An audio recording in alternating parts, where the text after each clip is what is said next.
Hello दोस्तों, कैसे हैं आप लोग। स्वागत है आप सभी का आज के हमारे वीडियो में। तो आज हम डिस्कस करने वाले हैं सीजेपी प्रोटेस्ट से क्या आउटकम मिला। सीजेपी प्रोटेस्ट जो धर्मेंद्र प्रधान के इस्तीफे के बाद खत्म हो गया, तो उसके बाद में सरकार के लिए इससे क्या नई सीख, आगे के लिए क्या सरकार को ध्यान में रखना चाहिए, छात्रों के लिए क्या क्या बदला इस आंदोलन के बाद, जेएनजी जनरेशन की क्रेडिबिलिटी बढ़ी है और आगे की राह क्या है। तो चलिए शुरुआत करते हैं आज के हमारे वीडियो की। पहले देखते हैं सीजेपी आंदोलन का प्रमुख परिणाम क्या रहा। शिक्षा सुधार और परीक्षा पारदर्शिता एक राष्ट्रीय मुद्दा बनी। इससे पहले भी पेपर लीक होते रहे हैं अलग अलग सरकारों में, लेकिन ये कभी भी नेशनल इशू नहीं बन पाया था। इस बार सीजेपी आंदोलन, सोनम वांगचुक की हंगर स्ट्राइक ने इसको एक व्यापक स्तर पे लाखों लोगों के बीच पहुंचाया है। लाखों छात्रों में इसकी भागीदारी बढ़ी।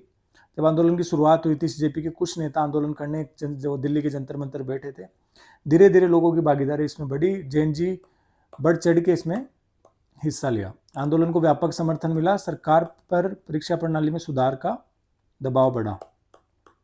जब से एनटी आई है, चाहे वो जेई का हो या फिर नीट का हो, ये बार बार पेपर लीक होते रहे थे, तो सरकार को इसके लिए मजबूर होना पड़ा कि उनको परीक्षा प्रणाली में सुधार करना पड़ेगा। और साथ ही नेक्स्ट ईयर से जो नीट की परीक्षा है वो सीबीटी मोड में होगी, यानी कि कंप्यूटर बेस्ड टेस्ट होगा, जो कि ऑफलाइन जो टेस्ट आज तक होते हैं, ओएमआर शीट में जो घपले की न्यूज़ आती रही है, उसमें सुधार सरकार ने किया है। युवाओं को अपने अधिकारों के प्रति जागरूकता बढ़ी है। सीजेपी आंदोलन ने युवाओं की ताकत दिखाया है। ये ना सिर्फ इंडिया जैसी एक डेमोक्रेटिक कंट्री के लिए, बल्कि दुनिया भर के हर एक देश के लिए डेमोक्रेसी और जवाबदेहिता की एक मिसाल के रूप में उभर के आया, जहाँ युवाओं ने अपने अधिकारों के लिए लड़ाई लड़ी और वो जीत के सामने आए। शिक्षा व्यवस्था में जवाबदेही की मांग और मजबूत हुई। ये ना सिर्फ शिक्षा मंत्रालय की बात रही, इसके अलावा भी अन्य किसी मंत्रालय में जवाबदेहिता सरकार के समक्ष रही। इससे बड़े मुद्दे आगे भी सरकार के सामने जब आएंगे तो उनके मन में ये भय रहेगा कि जनता कभी भी सड़क पर आ सकती है। उनसे जुड़े मुद्दों को व्यापकता से हल किया जाना जरूरी है। ठीक है, तो नेक्स्ट देखते हैं सरकार पर इसका क्या प्रभाव पड़ा। तो सरकार, ये आपको दिखाई दे रहे हैं, सौरभ दास और जो रांका है, किसी जेपी पार्टी के जो दो नेता हैं, इन्होंने जेपी नड्डा से मुलाकात की थी। उसके बाद में जो धर्मेंद्र प्रधान है, उनका इस्तीफा आया था। ठीक है, तो परीक्षा सुरक्षा के लिए नए कदम उठाए गए। जो हमने बात करी थी, अगले वर्ष से सीबीटी मोड में नीट कराए जाने से लेके, और भी जो शिक्षा सचिव थे, केंद्रीय शिक्षा सचिव, उनका इस्तीफा भी लिया गया इसके बाद। साथ ही एनटीए के अंदर भी जो संस्था के सुधार है वो किए गए। शिक्षा नीतियों की समीक्षा तेज हो गई है। इसके अलावा जो बैठक हुई थी, जो फाइनल बैठक हुई थी, जिसके बाद धर्मेंद्र प्रधान का इस्तीफा हो गया था, जेपी नड्डा और जितेंद्र सिंह सरकार की तरफ से, और सौरभ दास और आशुतोष रांका, ये लोग सीजेपी की तरफ से, इन्होंने जो ज्वाइंट कॉन्फ्रेंस करी थी, ज्वाइंट कॉन्फ्रेंस, इसमें इन्होंने टाइमलाइन दिया था नेक्स्ट 2 वीक्स में सरकार से वापस मीटिंग करेंगे और डिस्कशन करेंगे, और शिक्षा व्यवस्था में और क्या क्या सुधार किए जा सकते हैं उन पर चर्चा होगी। जवाबदेहिता बढ़ी है। शिक्षा मंत्री का जब इस्तीफा एक देश में हो जाता है तो अन्य मंत्रालय भी जवाबदेही इसके प्रति हो जाएंगे, चाहे वो इथेनॉल का मुद्दा रहे, जिसपे भी सरकार के विरोध झेलना पड़ रहा है, और पारदर्शिता पे सवाल उठेंगे। ठीक है, पारदर्शिता आएगी हर एक चीज में। विपक्ष के राजनीतिक हमले बढ़े। शुरुआत में क्या जो आंदोलन रहा वो सीजेपी तक सीमित रहा। उसके बाद सोनम वांगचुक को हंगर स्ट्राइक की उन्होंने, और उनको हटा के दिल्ली के सफदरजंग अस्पताल में ले जाया गया। उसके बाद से आंदोलन का जो एक एरिया है या आंदोलन की मैं कहूँ स्केल है, वो लार्ज स्केल हुई। उसके बाद जनता जुटना वहाँ पे स्टार्ट होती है। ठीक है, उसके बाद अन्य विपक्षी दल भी इसमें शामिल होते हैं। जो एलओपी है, राहुल गांधी, इसके अलावा अखिलेश यादव, प्रियंका गांधी, डिम्पल यादव, ये लोग जाके वहाँ पे शामिल होते हैं। बहुत सारे सेलिब्रिटी जाके उसमें शामिल होते हैं। ठीक है, छात्रों व आम जनता पर इसका प्रभाव देखते हैं। छात्रों की आवाज़ राष्ट्रीय स्तर पर पहुंची। पहले ये कहा जाता था कि जो जेनजी न्यू जनरेशन है, ये केवल फ़ोन में डाटा देखने के अलावा, रील बनाने के अलावा कुछ नहीं करती। तो वास्तविकता जो युवा की ताकत है, चाहे वो देश को या फिर सरकार को, पहली बार दिखाई दी इस स्तर के ऊपर। और जो तत्कालीन सरकार है, जो एनडीए गवर्नमेंट चल रही है, एनडीए गवर्नमेंट जो 2014 से, उसके सामने ये पहली बार इतना लार्ज स्केल का आंदोलन देखा गया है। ठीक है, निष्पक्ष परीक्षा की उम्मीद मजबूत हुई। आगे से सरकार इस चीज़ को लेके कंसर्न रहेगी कि परीक्षाओं में धांधली, पेपर लीक और जो सेंटर हाईजैक जैसे मुद्दे हैं उनको टाइम से रिजोल्व किया जाए। साथ ही जो नया व्यापक एक कानून डिस्कस हुआ है, ठीक है, उस कानून में क्या क्या है, तो उसमें 10 करोड़ तक का जुर्माना तय किया गया है जो पेपर लीक करते हैं, 10 साल की सजा है और सामान्य अपराध के अंदर सजा को बढ़ा के 3 साल कर दिया गया है।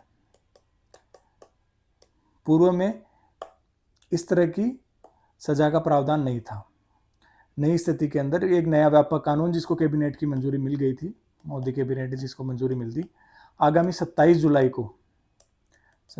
को इसको संसद में पेश किया जाएगा और इसे संसद के मानसून सत्र में पारित करवाने का प्रयास किया जाएगा। ठीक है। अभिभावकों की चिंता प्रमुख मुद्दा बनी। जो सीजेपी प्रोटेस्ट हो रहा था, जो जंतर मंतर पे लोग इकट्ठे हुए, वहाँ भी बहुत सारे अभिभावकों ने अपनी चिंता व्यक्त करी कि रीनीट होने से उनके बच्चे लगातार डिप्रेशन में गए, पेपर लीक होने से व्यवस्था में अभिभावकों का जो विश्वास है वो डिगा, शिक्षा व्यवस्था पर व्यापक बहस हुई और सीजेपी ने यहाँ तक भी कहा कि आगामी सुधार भी इसमें लगातार करते रहेंगे हम लोग। सीजेपी पर प्रभाव की बात करें तो सीजेपी के मुख्य नेता ये अभिजीत दीप के, जिन्होंने ये विदेश में रहते हुए सीजेपी का जो इंस्टाग्राम पेज बनाया था, उसके बाद ये आंदोलन धरातल पे आया। ये सौरभ दास और ये आशुतोष रांका, इसके अलावा एक व्यक्ति और थे जो दहिया करके हैं, जो एक कंट्रोवर्सी के बाद जिनको सीजेपी से बाहर कर दिया गया। तो जो लोग सीजेपी के अंदर शामिल है वो क्या एक नेशनल पार्टी के रूप में खुद को इस्टेब्लिश करेंगे, ये देखना होगा, ये समय बताएगा। अभी संगठन को एक राष्ट्रीय पहचान मिली है, जो कॉकरोच जनता पार्टी, जिसको प्रारंभ में एक मजाक के रूप में लिया जा रहा था, उसको एक राष्ट्रीय पहचान मिली। कॉकरोच जनता पार्टी एक जेएनजी पार्टी बन के उभरी, जिसमें युवा बढ़ चढ़ के युवाओं ने हिस्सा लिया, युवाओं ने अपनी समस्याएं वहां जाके रखी। जंतर मंतर के पेपर लीक के लिए नहीं, अन्य मुद्दों के लिए भी लोग वहां पे पहुंचे। अलग अलग समुदाय, अलग अलग जो आयु वर्ग के लोग हैं वो वहां पे पहुंचे। जन समर्थन और सक्रियता में वृद्धि हुई। शिक्षा सुधार का प्रमुख चेहरा बनकर उभरा सीजेपी है, जो शिक्षा सुधार का एक प्रमुख चेहरा बना। अन्ना हजारे के आंदोलन के बाद, अन्ना हजारे ने आंदोलन किया था सन 2013 में। उसके बाद इतने लार्ज स्केल पे सरकार के बुक्स एंटी एस्टेब्लिशमेंट आंदोलन, ये पहली बार इतना देखा गया है और मोदी गवर्नमेंट के सामने तो ये पहला ही मौका था जब इस स्केल के ऊपर एक आंदोलन हुआ है। भविष्य के आंदोलनों के लिए आधार मजबूत हुआ, एक राह खुल गई है सीजेपी के इस आंदोलन से। चाहे वो किसानों के मुद्दे हों, चाहे स्टूडेंट्स के मुद्दे हो, चाहे चिकित्सा के मुद्दे हो, चाहे शिक्षा के मुद्दे हो, उनके लिए एक राह खुल गई है कि आगे जाके वो सरकार के सामने अपना पक्ष मजबूती से रख सकते हैं। ठीक है। निष्कर्ष की बात करें तो ये आपके सामने धर्मेंद्र प्रधान, जिन्होंने डेजिग्नेशन दे दिया है अपना, और न्यू एजुकेशन मिनिस्टर होंगे प्रहलाद जोशी, जो भी राज्य मंत्री का प्रभार देख रहे थे, इनको कार्यकारी रूप से शिक्षा मंत्रालय का प्रभार भी दे दिया गया है। ठीक है। शिक्षा सुधार की मांग मजबूत हुई है, सरकार और जनता के बीच संवाद बढ़ा है। इसको इसी रूप में आप देख सकते हैं, जो देश के पीएम हैं, पीएम मोदी, वो इंस्टाग्राम पे आते हैं और उसी फॉर्मेट के अंदर, एक रील फॉर्मेट के अंदर, जो जिसको बोलते हैं 9:16 रेशियो के अंदर, उन्होंने रील बना के जेएनजी से कम्युनिकेट करने की कोशिश करी और उन्होंने देखा कि युवाओं की बात युवाओं के स्तर पे जाके सुनी जानी बहुत ज़रूरी है। परीक्षा प्रणाली में बदलाव की दिशा बनी, जिसको हमने अभी बात करी थी। जो पेपर लीक के ऊपर कानून को कैबिनेट से मंजूरी मिली और आगे भी इसमें सुधार की गुंजाइश सरकार और सीजेपी के बीच लगातार होती रहेगी। युवाओं की लोकतांत्रिक भागीदारी बढ़ी। सबसे इम्पोर्टेंट ये होता है कि देश का युवा, जहाँ 35% से कम आयु के लोग अधिकतम है इस देश में, कुल 150 करोड़ की आबादी के अंदर, वहाँ पे युवाओं की आवाज़ उठाई नहीं जाती थी, युवा मुखर होकर सामने नहीं आते थे। इस आंदोलन ने युवाओं को आवाज़ दी है और युवा मुखर होकर दिल्ली के जंतर मंतर पे इकट्ठे हुए। प्रारंभ में ये आंदोलन केवल दिल्ली के जंतर मंतर पे था, बाद में अन्य राज्यों के अन्य जगहों पे भी इसको मजबूती से देखा गया, चाहे वो पटना हो, चाहे बेंगलोर हो, या जयपुर हो, या फिर ईटानगर हो। अन्य राज्यों की राजधानियों में भी इस आंदोलन को मजबूती से सरकार के सामने अपने स्टूडेंट्स ने रखा। ठीक है।